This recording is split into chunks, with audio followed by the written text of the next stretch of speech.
The Balkans are on the verge of a tipping point as tensions reach a boiling point.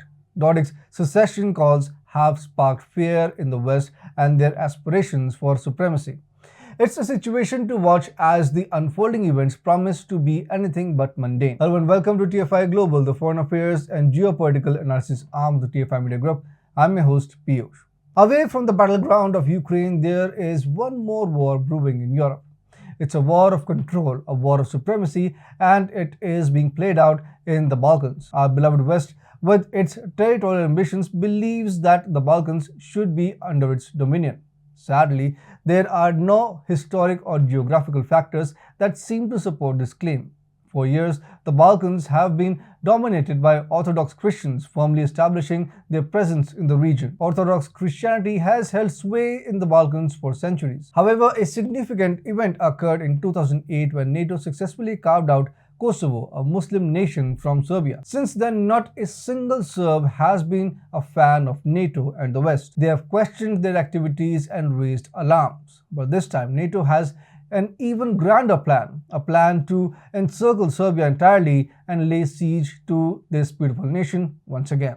Bosnia and Herzegovina's Speaker of the House of Representatives, Denis Zvizdik, has urged NATO to deploy troops to the self-governing administrative unit of Brčko district in the country's northeast. His remarks come just ahead of a summit of the military alliance in the Lithuanian capital of Vilnius. Zvizdik believes that such a decision would prevent and permanently disable the secession project launched by the National Assembly of Republika Srpska, one of the two entities of Bosnia and Herzegovina. President Milorad Dodik of RS has declared that this decision will be the foundation of the entity's independence. However, with NATO troops entering the picture, Dodik's dream of a greater Serbia could become an insurmountable task. By looking at the map, it becomes clear that Zvizdik wants NATO troops to come into Bosnia and Herzegovina, Serbia's west.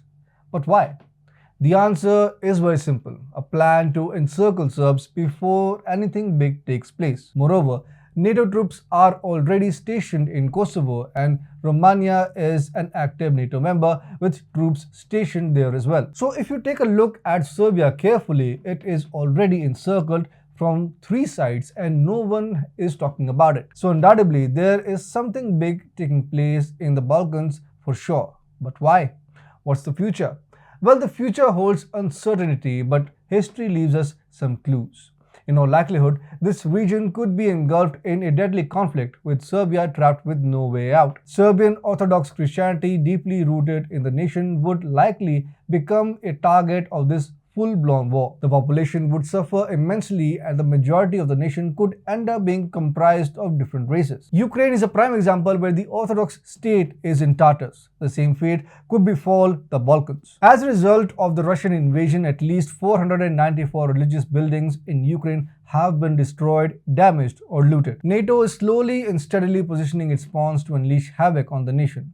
Will Dodik and Vucic take cognizance of this matter?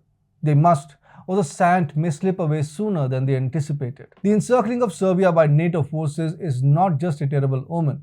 It's a dangerous game with potentially catastrophic consequences. The West's relentless pursuit of dominance and control in the Balkans threatens to ignite a conflict that could ravage the region and irreversibly alter its fabric.